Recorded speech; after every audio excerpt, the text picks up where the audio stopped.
तो चैप्टर का नाम है Indian economy on the eve of independence. बस आप अपनी स्क्रीन पर फोकस करना। इसमें सबसे पहले ये बताया था कि कॉलोनियल रूल जो है वो क्या होता है। कॉलोनियल रूल बेसिकली था कि जिसमें एक कॉलोनी होती है, मतलब बहुत सारी कॉलोनियाँ होती हैं, और एक रूलिंग कंट्री होती है।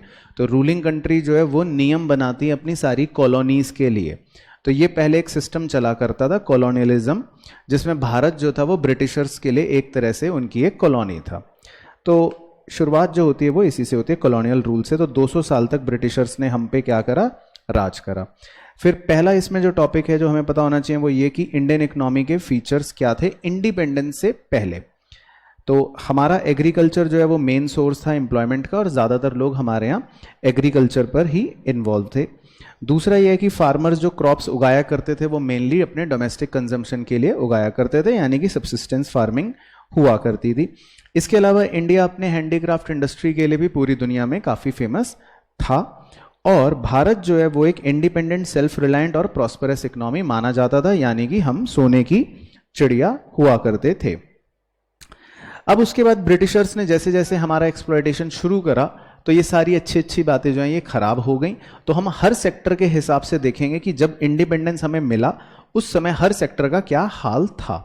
तो सबसे पहले जो है वो है agriculture sector on the eve of independence. तो एग्रीकल्चर की अगर हम बात करें तो मेनली उस समय हमने देखा था कि जमींदारी सिस्टम चला करता था, जहां पर लगान वसूला जाता था, या आप कह सकते हो टैक्स लिया जाता था टेनेंट से, यानी किसानों से जबरदस्ती फोर्स करके, और जमींदार से ये काम करा करते थे। तो बेसिकली जमींदार जो है वो छोटे किसानों को एक्सप्लॉइट किया करते थे।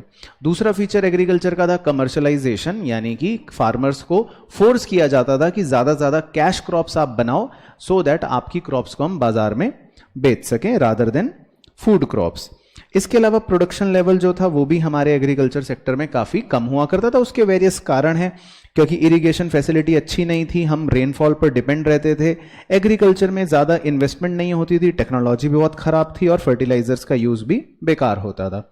इसके अलावा अनसर्टेनिटी का मतलब ये कि भाई सारा का सारा एग्रीकल्चर सेक्टर पे डिपेंडेंस रेनफॉल पर था। बारिश अच्छी हो गई तो फसल अच्छी, बारिश बेकार तो फसल बेकार। फिर इसके बाद था इंडस्ट्रियल सेक्टर। इंडस्ट्रियल सेक्टर में अगर हम बात करें तो दो मेन फीचर्स थे कि हमारा जो स्मॉल स्केल इंडस्ट्री था या जो हैंडीक्राफ्ट इंडस्ट्री था उसको तो पूरी तरह से नष्ट कर दिया गया था, और जो मॉडर्न इंडस्ट्रीज थी उसकी भी ग्रोथ हमारे देश के अंदर बहुत ही ज़्यादा स्लो थी। तो हैंडीक्राफ्ट इंडस्ट्री को कैसे नष्ट किया गया, डिस्क्रिमिनेटरी टैरिफ पॉलिसी लगा दी कि हमारे हैंडीक्राफ्ट गुड्स पर ज़्यादा टैक्स लगा दिया, और ब्रिटिशर्स के इंपोर्टेड गुड्स को बहुत ही सस्ता बेचना शुरू कर दिया। इसके अलावा मशीन मेड गुड्स सस्ते दामों पर यहाँ पर मिलने शुरू हो गए, तो लोगों ने भी फिर हैंडीक्राफ्ट गुड्स को खरीदना उचित नहीं समझा। इसके अलावा लोगों के अपने टेस्ट और प्रेफरेंस में भी परिवर्तन आया। लोगों को बाहर के सस्ते गुड्स अच्छे लगे और अपने बने हुए हैंडीक्राफ्ट गुड्स उनको इतने पसंद नहीं आए। ये पॉइंट्स याद है तुम्हें? हाँ, तुम तो होशियार हो। इसके अलावा भी जो भारत के राजा महाराजा या जो रूलिंग स्टेट्स के लोग थे वो इतना एनकरेज इंडियन हैंडीक्राफ्ट्स को नहीं करा करते थे। मतलब इन नटशेल हमारे हैंडीक्राफ्ट इंडस्ट्री क्या हो गई थी, पूरी तरह से खत्म हो गई थी या नष्ट हो गई थी। फिर मॉडर्न इंडस्ट्री का जो ग्रोथ था वो भी काफ़ी कम था। उसके भी कई रीज़न हैं। एक तो ये कि लोप साइडेड ग्रोथ थी, यानी कि इंडस्ट्री कुछ तो अच्छी चल रही थी लेकिन बहुत सारी जो थी वो बेकार ही थी, तो ज़्यादा इंडस्ट्रियल सेक्टर में ग्रोथ हमारा नहीं था। इसके अलावा दूसरा lack of capital good industry. हमारे देश के अंदर मशीनें बनाने वाली जो इंडस्ट्रियां होती हैं उनकी भी भारी कमी थी, जिस वजह से हमारा ग्रोथ रेट बहुत स्लो चलता रहा। और तीसरा पॉइंट उसी से निकल गया कि कंट्रीब्यूशन जीडीपी में इंडस्ट्रियल सेक्टर का बहुत ही ज़्यादा कम था। फिर बात करें पब्लिक सेक्टर के इन्वेस्टमेंट की, तो वो भी बहुत ही लिमिटेड एरियाज के अंदर ही था, जैसा कि आप देख सकते हो रेलवेज में था या कम्युनिकेशन और पोर्ट से संबंधित जगहों पर ही था। फिर इसके बाद करते हैं बात फॉरेन ट्रेड की। तो फॉरेन ट्रेड में तो बहुत ही सिंपल था कि ब्रिटिशर्स ने हमें क्या बना के रख दिया था, ब्रिटिशर्स ने हमें बना दिया था एक्सपोर्टर ऑफ रॉ मटेरियल और इंपोर्टर ऑफ फिनिश्ड गुड्स। तो सारा का सारा रॉ मटेरियल हम एक्सपोर्ट करते थे और ब्रिटिशर्स के सारे फिनिश्ड गुड्स को इंपोर्ट कर लेते थे। इसके अलावा ब्रिटिशर्स ने पूरा का पूरा मोनोपोली कंट्रोल हमारे ट्रेड्स पर कर रखा था। आधे से ज़्यादा ट्रेड्स तो हम सारा ब्रिटेन के साथ ही करते थे और बचा कुचा जो होता भी था वो भी लिमिटेड कंट्रीज के साथ ही करते थे। सोने पे सुहागा ये हो गया कि 1869 में स्विस कैनाल बन गई, तो फिर तो ब्रिटिशर्स को और ज़्यादा आसानी होने लगी भारत देश में आने में। तीसरा इकोनॉमिक एक्सप्लॉयटेशन, इसका मतलब ये है कि जो एक्सपोर्ट करके सरप्लस हमें मिलता भी था, वो एक्सपोर्ट सरप्लस ब्रिटिशर्स हमारे डेवलपमेंट के लिए इस्तेमाल नहीं करते थे, वो अपने वॉर गुड्स खरीदने में या अपने एडमिनिस्ट्रेशन खर्चों में यूज कर लिया करते थे। तो कुल मिलाकर ये बातें हो गई फॉरेन ट्रेड की। इसके बाद है डेमोग्राफिक प्रोफाइल। डेमोग्राफिक प्रोफाइल का मतलब होता है कि जो पॉपुलेशन है उसका कैरेक्टरिस्टिक कैसा था, उसको हम अलग अलग पैरामीटर्स के हिसाब से देखते हैं। तो इसमें आप सिंपल सी बात समझ लो, सब कुछ ही बेकार था। तो जैसे कि क्या क्या बेकार था, बर्थ रेट जो है वो बहुत ज्यादा था, डेथ रेट जो है वो भी ज्यादा था। इनफैक्ट 1921 जो है उसको हम ईयर ऑफ ग्रेट डिवाइड कहते हैं, क्योंकि उसमें हम फिर ट्रांजिशन 2 में यानी स्टेज 2 में हम आ गए थे। क्योंकि स्टेज 1 होती है जिसमें high birth rate high death rate होता है, लेकिन स्टेज 2 होती है पॉपुलेशन एक्सप्लोजन की स्टेज, जिसमें बर्थ रेट तो हाई होता है लेकिन डेथ रेट थोड़ी कम हो जाती है। तो माना जाता है इंडिया 1921 के बाद से स्टेज 2 में आ गया था, तो इसलिए इसको ईयर ऑफ ग्रेट डिवाइड बोलते हैं। बाकी लिटरेसी रेट की बात करें तो वो भी बहुत कम था, फीमेल लिटरेसी रेट वो भी बहुत कम था, इन्फेंट मॉर्टेलिटी रेट काफी ज्यादा था जो बेकार होता है, हेल्थ फैसिलिटीज भी बहुत खराब थी, लाइफ एक्सपेक्टेंसी भी बहुत कम थी, इसके अलावा पॉवर्टी लेवल भी बहुत ज्यादा थे। तो कुल मिलाकर डेमोग्राफिक प्रोफाइल जो है वो सारी की सारी खराब थी। फिर एक एस्पेक्ट है ऑक्यूपेशनल स्ट्रक्चर का। ऑक्यूपेशनल स्ट्रक्चर का मतलब होता है काम काज किस सेक्टर में कैसा हो रहा है, एग्रीकल्चर या सेकेंडरी सेक्टर या टर्शरी सेक्टर। तो हमारा फीचर ही जो था वो था सारा का सारा एग्रीकल्चर यानी प्राइमरी सेक्टर पे, तो सारा एम्प्लॉयमेंट भी मेनली उसी सेक्टर में मिलेगा आपको, बाकी दोनों सेक्टर में इतना ज्यादा नहीं मिलेगा। तो यही इसमें कह रहा है प्री डोमिनेंस ऑफ एग्रीकल्चर, यानी कि एग्रीकल्चर का बोलबाला था, जोर था, सारे के सारे लोग एग्रीकल्चर या उससे संबंधित गतिविधियों में लगे हुए थे। दूसरा हम इसीलिए कह सकते हैं अनबैलेंस्ड ग्रोथ थी, क्योंकि एक सेक्टर में तो सारे लोग लगे हुए हैं लेकिन बाकी दो सेक्टर में लोग ज्यादा इन्वॉल्व नहीं थे। बात करें इंफ्रास्ट्रक्चर की, तो इंफ्रास्ट्रक्चर भी बहुत ही लिमिटेड था। ब्रिटिशर्स ने जो इंफ्रास्ट्रक्चर पे खर्च करा वो सिर्फ अपने फायदे के लिए ही करा, जैसे कि रेलवेज में, थोड़ा बहुत कम्युनिकेशन में, बाकी इसके अलावा सब कुछ ही बेकार था, जैसा कि आपको भी दिखाऊंगा मैं। तो चाहे इकोनॉमिक वेलफेयर हो या सोशल वेलफेयर हो, दोनों ही चीजें हमारी खराब थी। तो सबसे पहले अगर बात करें रेलवेज की, तो रेलवेज को बस हम मान सकते हैं कि ब्रिटिशर्स का एक पॉजिटिव कंट्रीब्यूशन था, इसके अलावा और कोई एज सच इंफ्रास्ट्रक्चर में अच्छी चीज नहीं थी। रोड्स की हम बात करें तो रोड सिर्फ ब्रिटिशर्स ने उतनी ही बनाई थी जिससे उनका सामान एक जगह से दूसरी जगह या उनकी सेनाएं एक जगह से दूसरी जगह मूव कर सके। इसके अलावा पानी से यातायात करना या हवा से यातायात करना दोनों ही बेकार थे, बिलो स्टैंडर्ड थे। कम्युनिकेशन की बात करें तो उस जमाने में टेलीग्राफ्स या पोस्ट जो होते थे वो भी बहुत लिमिटेड होते थे, वो भी बहुत इनएडिक्वेट होते थे, वो सिर्फ ब्रिटिशर्स ने उतने ही बनाए थे जिससे उनका लॉ एंड ऑर्डर मेंटेन होता रहे। बाकी अगर आपसे पूछा जाए कि क्या ब्रिटिशर्स का कोई पॉजिटिव कंट्रीब्यूशन था, तो आप कहोगे हाँ था। क्या क्या था? पहला तो मैंने आपको बता ही दिया कि उनकी वजह से रेलवेज आया। दूसरा ये कि उनकी वजह से हम एग्रीकल्चर का कमर्शलाइजेशन सीख गए, यानी कि एटलीस्ट हमारे फार्मर्स कैश क्रॉप्स बनाना सीख गए और उसको बेचकर एक्सपोर्ट सरप्लस कमाने लगे। तीसरा ये कि ब्रिटिशर्स की आने की वजह से हमने मॉनेटरी एक्सचेंज सिस्टम को फॉलो कर लिया, नहीं तो पहले हम बार्टर सिस्टम पे हुआ करते थे। तो ब्रिटिशर्स आए तो फिर हम भी धीरे धीरे मॉनेटरी एक्सचेंज या पेपर करेंसी की तरफ शिफ्ट हो गए। बाकी हमें ब्रिटिशर्स से इफेक्टिव एडमिनिस्ट्रेशन सिस्टम जो है वो एज अ लेगेसी मिल गया, मतलब कि बना बनाया हमें एक प्रॉपर एडमिनिस्ट्रेशन काम करने का तरीका, ये सारी चीजें इनहेरेंट मिल गई। तो ये भी हम कह सकते हैं कि एक पॉजिटिव कंट्रीब्यूशन था। तो ये था छोटा सा क्रिस्प ब्रीफ प्रोफाइल चैप्टर का। चलो तो अब हम क्वेश्चंस करेंगे। तो पहला जो है क्वेश्चन 1 से लेके 4 तक, वो वैसे तो केस बेस्ड क्वेश्चन है, लेकिन अब क्योंकि कहानी तो आपको सारी पता ही है चैप्टर में, ऑलरेडी आप चैंप हो, तो हम इस कहानी को स्किप करके सीधा क्वेश्चन पे आ जाते हैं। तो नंबर 1, ठीक है, जल्दी जल्दी आंसर बताते रहना बस। DK of handicrafts was caused by, तो जैसा कि हमने देखा सारे ही फैक्टर से ये हैंडीक्राफ्ट इंडस्ट्री जो है हमारी डीके होती रही। तो बस आप अपना ऑप्शन लिख लेना अपने रजिस्टर में। Question number 2, railways were introduced in India in the year 1850, और पहली रेलगाड़ी चली कब थी? 1853 में चली थी, ठीक है। उसके बाद question number 3, Which industry of India got severely affected under colonial rule? सही, हैंडीक्राफ्ट इंडस्ट्री है ना, क्योंकि उसको एक्सप्लॉइट कर दिया गया था। इसके बाद question number 4, under the British Raj a discriminatory tariff policy was pursued with a view to protecting the dash industry. Britishers ने जो डिस्क्रिमिनेटरी टैरिफ पॉलिसी अपनाई वो किसको प्रोटेक्ट करने के लिए बनाई? ब्रिटिश इंडस्ट्री को, क्योंकि वो तो क्या सोचते थे कि हमारी इंडस्ट्री जो है वो सुरक्षित रहे। इसके बाद क्वेश्चन 5 से 8 वो भी हम डायरेक्टली कर लेंगे। 5 में कह रहा है, at the time of independence secondary and dash sectors were in their infant growth of stage. Infant growth of stage का मतलब हो गया बिल्कुल बच्चे, छोटे से थे जो, तो कौन सा सेक्टर जो था वो बच्चा था? टर्शरी, क्योंकि इंडिपेंडेंस के टाइम पर हमारा एग्रीकल्चर सेक्टर तो प्रीडोमिनेंट था, सबसे ज्यादा लोग उसमें इन्वॉल्व थे, लेकिन सेकेंडरी और टर्शरी सेक्टर में नहीं था। उसके बाद question number 6, the Indian economy on the eve of independence was. हमारी इकोनॉमी कैसी थी? अंडर डेवलप्ड थी, स्टेगनेंट थी, सेमी फ्यूडल थी, या ऑल ऑफ दीज थी? ऑल ऑफ दीज थी, क्योंकि ये इंडिपेंडेंस के टाइम पे तीनों ही फीचर्स थे जो हमारी इकोनॉमी के कैरेक्टरिस्टिक थे। इसके बाद क्वेश्चन नंबर 7 में कह रहा है, the titles of soil should not leave dash even when they are always exploited.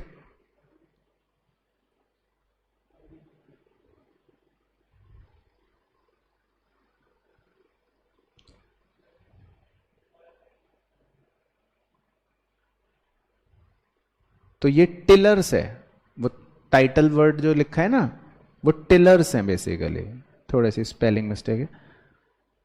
Tillers मतलब कल्टीवेटर्स हो गए या मर्चेंट फार्मर्स हो गए। तो the tillers of soil should not leave क्या, even when they are always exploited, agriculture है ना, क्योंकि वो तो मेन ऑक्यूपेशन रहता है। उसके बाद 8th, A stagnant economy is the one. एक रुकी हुई इकोनॉमी कौन सी होती है, या स्टेगनेंट इकोनॉमी कौन सी होती है? Is the one which shows,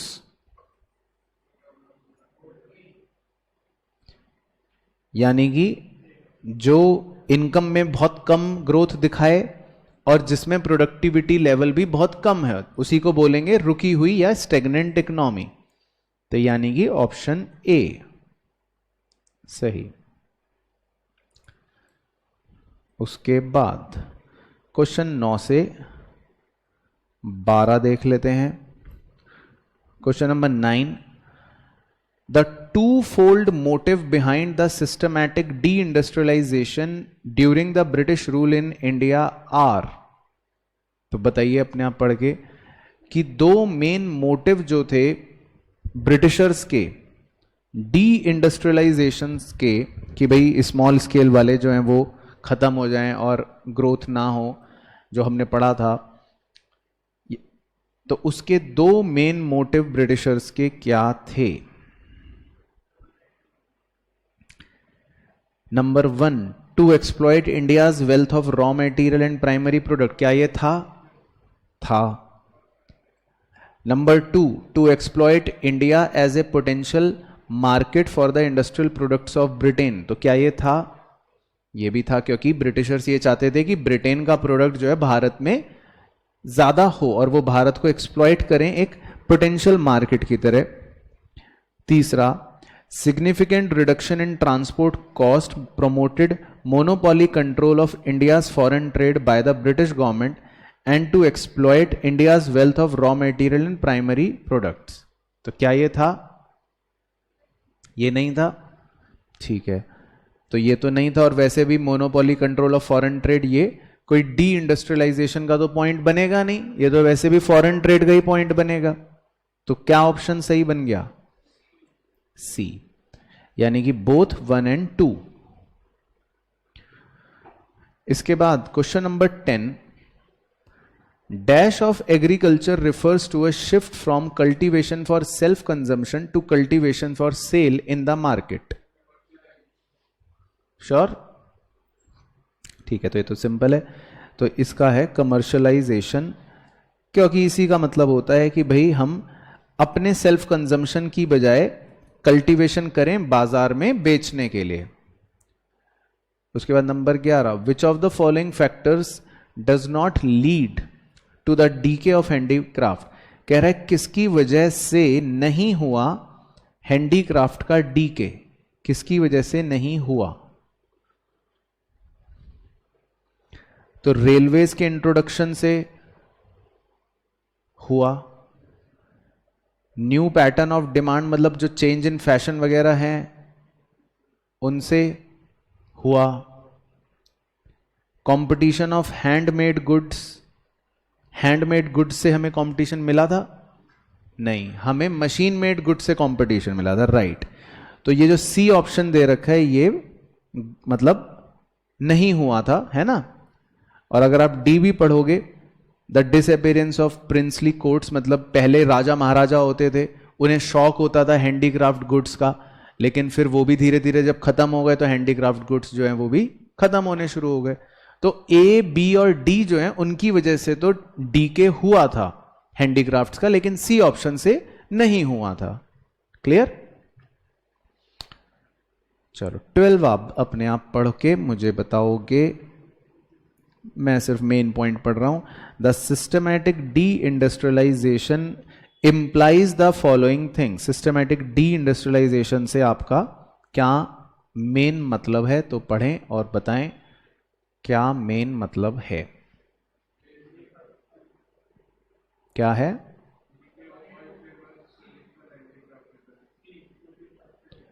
तो मतलब एक तो मॉडर्न इंडस्ट्री की ग्रोथ बहुत ही स्लो थी, और हमारी जो वर्ल्ड फेमस हैंडीक्राफ्ट इंडस्ट्री थी उसका डीके हो गया था, है ना। यही दो पॉइंट्स होते हैं मेनली वैसे भी जो हमने पढ़ा था। बाकी ट्रांसपोर्ट और कम्युनिकेशन का कोई लेना देना नहीं है डी इंडस्ट्रियलाइजेशन में। उसके बाद क्वेश्चन नंबर 13 डायरेक्ट है, आपसे फटाफट पूछ सकते हैं। What was the growth rate of per capita income during British rule. British rule में पर कैपिटा इनकम का ग्रोथ रेट क्या था? श्योर? बिल्कुल ठीक है, श्योर, सही। उसके बाद 14, when did the modern postal system start in India. Bharat में कब पोस्टल सिस्टम की शुरुआत हुई थी?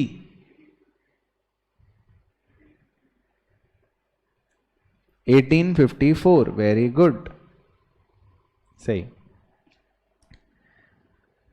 उसके बाद question number 15, which of the following statement is wrong.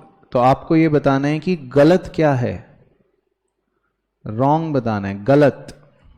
Which of the following statement is wrong. Export surplus was used for the betterment of the Indian economy. Export surplus को भारत के betterment के लिए यूज करते थे, तो ऐसा होता था? नहीं होता था। ये तो पहले ही गलत हो गया।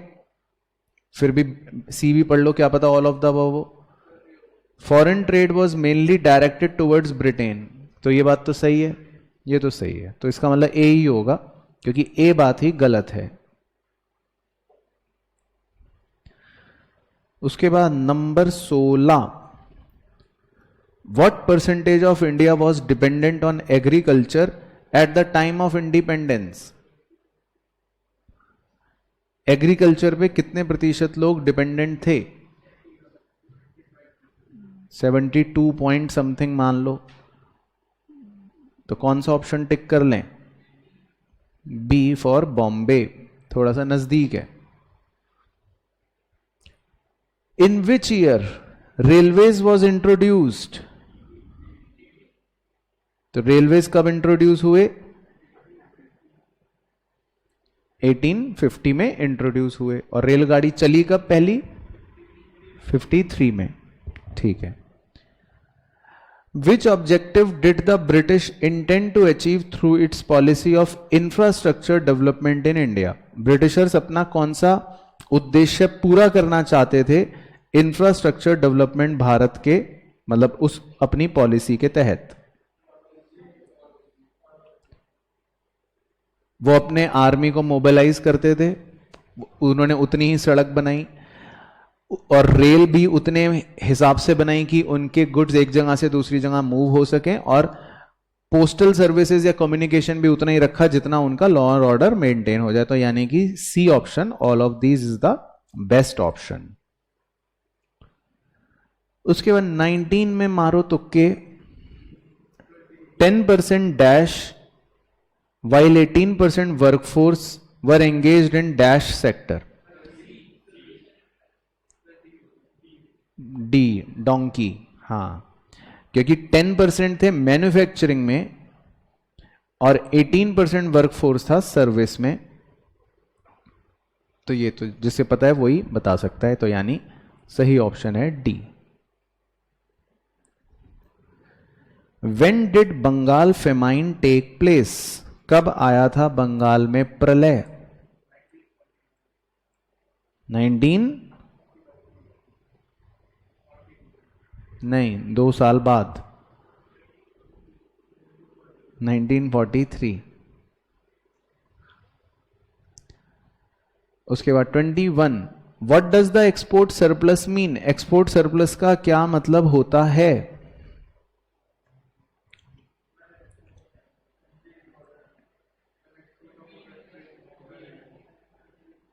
तो ऑप्शन नंबर, जब एक्सपोर्ट ज्यादा होंगे और इंपोर्ट कम होगा। ठीक है, तो इसका मतलब हो गया ऑप्शन नंबर सी, सिंपल। इसके बाद है number 22, life expectancy refers to. Life expectancy का क्या मतलब होता है?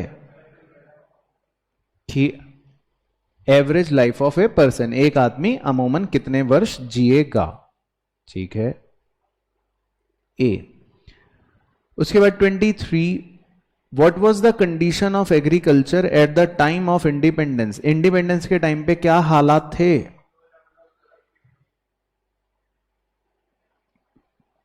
तो चारों में से सबसे सही ऑप्शन कौन सा लग रहा है? ये हमने रिवाइज भी करा था अभी, low level of productivity. Productivity जो है वो बहुत ही कम थी, बाकी तो सब गलत है। उसके बाद 24 में कह रहा है, an economy which is made to serve the interest of its rulers is called. कौन सी इकोनॉमी?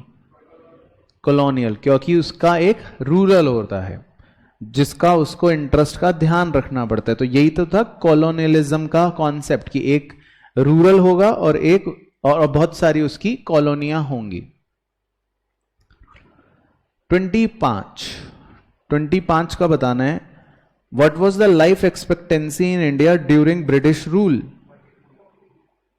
तो इसमें मतभेद रहता है ना, कोई कहता है 32, कोई कहता है 44, है ना, ये मतभेद वाला को सवाल है। तो एनसीईआरटी में क्या दे रखा है? 44, और वैसे किताबों में क्या दे रखा है? 32 दे रखा है। तो क्या करें फिर? चलो तो 44 ले लेते हैं, क्योंकि 32 सुनने में भी कम लग रहा है। बस आदमी 32 साल जिएगा तो अजीब सा लगेगा ऐसे तो। उसके बाद है जी 26। चलो ये मजेदार सवाल है। विच of the following is falls in context of the agricultural sector? तो आपको यह बताना है कि क्या गलत है। पढ़ लो पहले फिर गलत का बताना। तो क्या क्या ऑप्शन दे रहा है? Nearly 85% of the countries population was dependent on agriculture, ये तो सही है। फिर अगला कह रहा है India was self sufficient in food and raw material, तो ये तो गलत है, ऐसा तो नहीं था। तो बस फिर तो आंसर ओनली बी होगा वैसे तो, क्योंकि और कोई ऑप्शन तो अब पढ़ने का फायदा नहीं। जब बी गलत ही हो गया तो आंसर में क्या बन गया? ओनली बी, क्योंकि सी भी वैसे सही है और डी भी वैसे सही है, ठीक है। उसके बाद 27, who made significant estimates about calculate,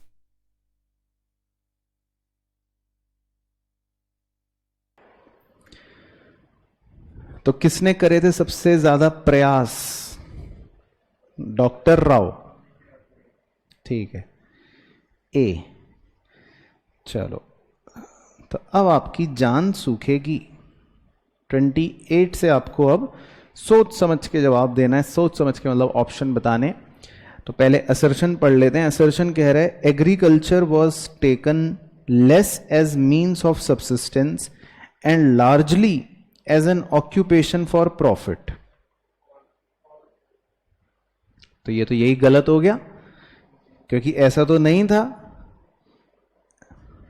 agriculture को हम बल्कि प्रॉफिट का ऑक्यूपेशन थोड़ी ना बना के रखते थे, वो तो उल्टा था बल्कि। तो ये तो आपके लिए कौन सा ऑप्शन हो गया? डी, क्योंकि असर्शन ही गलत हो गया तो बात ही खत्म। चलो ये तो हो गया। उसके बाद 29 में कह रहा है assertion industrial policy pursued by the British colonial administration was to foster the process of industrial growth in Britain. तो सही है, true. because the contribution of the industrial sector was insignificant, the public sector recorded a very dismal, मतलब बहुत ही कम growth. ये भी true. तो सही option A, B. क्यों बी? क्योंकि खाली स्टेटमेंट्स ही ट्रू हैं, परंतु आपस में स्टेटमेंट्सों का कोई भी लिंक नहीं है, कोई भी मतलब असर्शन का वो करेक्ट एक्सप्लेनेशन बन ही नहीं रहा अगर आप पढ़ोगे तो। ठीक है, तो सही ऑप्शन है बी। इसके बाद है जी number 30, the development of agriculture and industry leads to the development of the service sector. तो इस बात से क्या है, आप कह रहे हैं एग्रीकल्चर सेक्टर के डेवलपमेंट और इंडस्ट्री के डेवलपमेंट से सर्विस सेक्टर का डेवलपमेंट हुआ। ट्रू, तो ये तो ट्रू है वैसे यहां तक तो। फिर कह रहा है because as the primary and secondary sector develops the demand for transport, insurance, banking etcetera services increase. True, कह रहा है क्योंकि जब एग्रीकल्चर सेक्टर बढ़ा, सेकेंडरी सेक्टर डेवलप हुआ, तो उससे काफी सर्विसेज की डिमांड बढ़ी। तो सही ऑप्शन क्या हो गया? ए। तो ये बात बिल्कुल सही है। इसके बाद 31 में है the Indian economy is pointing towards backwardness and stagnation. True, ये तो था।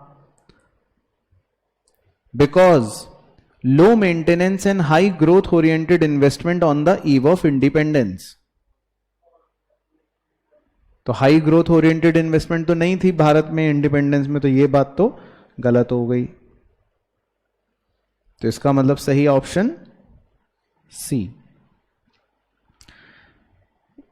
चलो उसके बाद 32, during the British regime, India's export exceeded imports, implying a surplus of balance of trade.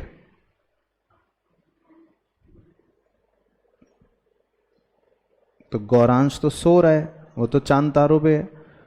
Because trade surplus was used for the growth and development of the country.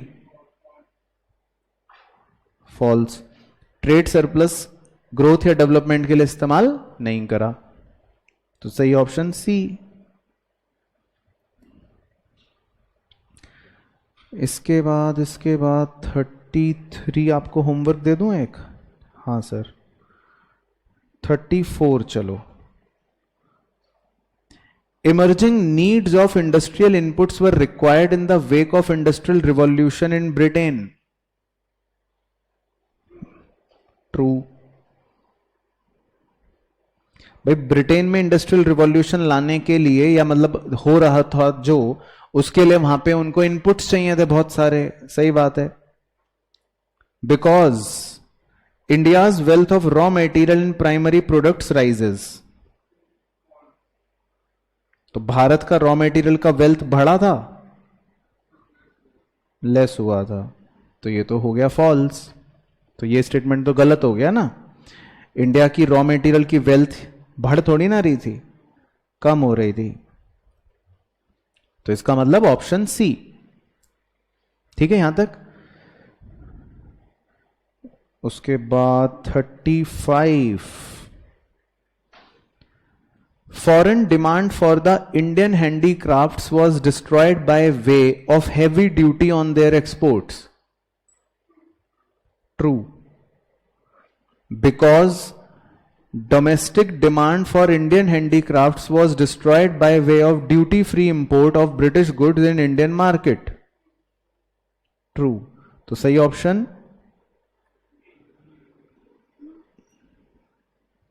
सही option बताओ ना। B for Bombay, सही। तो हर बार true होने पे ए नहीं होता, ठीक है गौरांश, ध्यान रखना है। अब आपको यह भी तो देखना है ना कि भाई वो असर्शन जो कह रहा है, जो ट्रू है, क्या रीजन उसका सही है, यह भी तो चेक करना है। उसके बाद 36, assertion, the focus of the economic policies pursued by the British government was to exploit the Indian economy as much as they could to foster the growth process of British economy. True. Because the colonial policies changed the nature and structure of the Indian economy. True. तो सही option, सही option पक्का। फंसे मुर्गे, कोई link ही नहीं है। आप बिकॉज लगा के पढ़ो, अंग्रेजी का कोई मतलब ही नहीं बनेगा। वो कह रहा है कि ब्रिटिश गवर्नमेंट की पॉलिसियों का फोकस था कि भारत की इकोनॉमी को एक्सप्लॉइट करना है, क्योंकि ब्रिटिश की पॉलिसियों ने नेचर बदल दिया इंडियन इकोनॉमी का। तो कोई ये कोई रीजन थोड़ी ना हो रहा है। दोनों जो है, ये दोनों जो है फैक्ट्स हैं। रीजन जो है वो फैक्ट थोड़ी ना होता है। रीजन तो भाई एक फैक्ट्स का एक्सप्लेनेशन होता है। तो मुर्गे फंसे। चलो उसके बाद 37 में फंसाते हैं मुर्गों को। 37, the opening of Swiss canal significantly increased the cost of transportation of goods between Britain and India. क्यों? हाँ ये आसान मिल गया सर, ये मजे आ गए। ठीक है, तो बल्कि उसने तो कॉस्ट ऑफ ट्रांसपोर्टेशन को कम करा था स्विस कैनाल से। तो ये स्टेटमेंट तो ऊपर ही गलत हो गई। तो अब आपको आसानी से पता चल गया ऑप्शन डी। चलो उसके बाद 38, a discriminatory tariff policy was removed in the Indian economy. False. बल्कि डिस्क्रिमिनेटरी टैरिफ पॉलिसी तो रिमूव नहीं हुई थी, उल्टा लगी थी हमारे ऊपर, तो लगाई गई थी। तो ये भी ऑप्शन डी। उसके बाद 39, गौरांश तुम बताओगे। तो assertion, Indian handicrafts were systematically destroyed owing to discriminatory policies of the British government. True, ठीक बात है। Because owing to colonial exploitation of the Indian economy, India became a net exporter of raw material and primary products.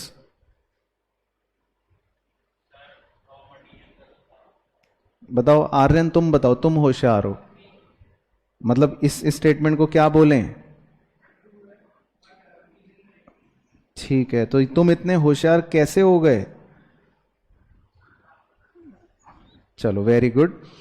तो मुझे तो लग रहा था शायद गलत बताओ, लेकिन दोनों स्टेटमेंट्स ट्रू हैं, पर रीजन जो है वो उसका एक्सप्लेनेशन नहीं है, बस दोनों जो है फैक्ट्स हैं। चलो उसके बाद 40 आपको होमवर्क दे देता हूं। 41 कर लेते हैं. Assertion. Owing to the impact of British culture, a new class emerged in India which was keen to adopt the Western lifestyle. True. तो ब्रिटिश कल्चर को देख के यहां के भी लोगों का टेस्ट वेस्ट बदल गया, उन्हें भी लगा कि वो लाइफस्टाइल बढ़िया है. Because this change the pattern of demand against the Indian products and in favour of the British products. True. तो सही ऑप्शन क्या हो गया? क्या हो गया? बी. क्योंकि आप रीजन अगर असर्शन के साथ बिकॉज लगा के पढ़ोगे तो लिंक नहीं बनेगा. हां बिल्कुल. चलो तो अब थोड़ा थोड़ा समझ गए. चलो उसके बाद 42 और कर लेते हैं, मतलब इस वैरायटी का मजेदार. Assertion. The handicrafts started decaying in the Indian economy. True. Because the beginning of British rule implied the end of princely courts. True. तो सही ऑप्शन ए, क्योंकि वो उसका रीजन था. हमने पढ़ा था कि हैंडीक्राफ्ट के डीके के पीछे एक रीजन ये था कि प्रिंसली कोर्ट्स का डीके हो रहा था. तो ये अब सही है. तो जहां मैच होगा रीजन तो ए, जहां मैच ही नहीं होगा रीजन तो बी. चलो अब कुछ सबसे आसान तुक्के मारने वाले 5 ट्रू फॉल्स. आइए फटाफट से ट्रू फॉल्स पे तुक्के लगाते हैं. A. Zamindari system motivated the tillers of soil to increase their productivity. Zamindari system में टिलर्स को मोटिवेशन मिलता था कि भाई आपकी प्रोडक्टिविटी बढ़ेगी. तो क्या है? फॉल्स है. चलो एक नंबर कटा. उसके बाद B. India generated an export surplus during British rule. Bharat ने एक्सपोर्ट सरप्लस जनरेट करा ब्रिटिश रूल के दौरान. ट्रू. उसके बाद infant mortality rate refers to the death of children below the age of 2 years per 1000 live births. क्यों? Very good, क्योंकि ये 1 year होता है. उसके बाद D. The number of deaths of children below the age of 1 year पर 1000 life births is called infant mortality rate. True. यहां पे सही इसने डेफिनेशन दे रखी है. और ई. Increase in per capita income is an indicator of economic development in an economy. True. Per capita income बढ़ना एक इंडिकेटर है इकोनॉमिक डेवलपमेंट का. चलो ठीक है, तो ये भी हो गए सिंपल. अब फिल इन द ब्लैंक्स के साथ तुक्के मारें. A. Dash refers to the per head income earn by resident of an economy. Per head income को क्या बोलते हैं? Per capita income. लिख लेना. पर कैपिटा इनकम का मतलब ही होता है कि एक आदमी की इनकम कितनी. उसके बाद B. The economic policies of British India government were concern more with the protection and promotion of dash economic interest. Simple है. तो ब्रिटिश इकोनॉमिक इंटरेस्ट, क्योंकि वो तो अपने हिसाब से अपने फायदे के लिए बनाएंगे. उसके बाद C. Dash sector majorly contributed to the work force during the colonial period. कौन से सेक्टर ने वर्क फोर्स में ज्यादा कंट्रीब्यूशन कर रखा था? Agriculture sector. सिंपल. उसके बाद D. British rule in India was. तो ब्रिटिश रूल जो है वो भारत में कितना था? नालायक. 1857 से 1947. हाँ, ब्रिटिश रूल तो 1857 से था. बैटल ऑफ प्लासी था 1757. और ई तो खैर बच्चा बच्चा बता ही देगा। British introduced the railways in India in,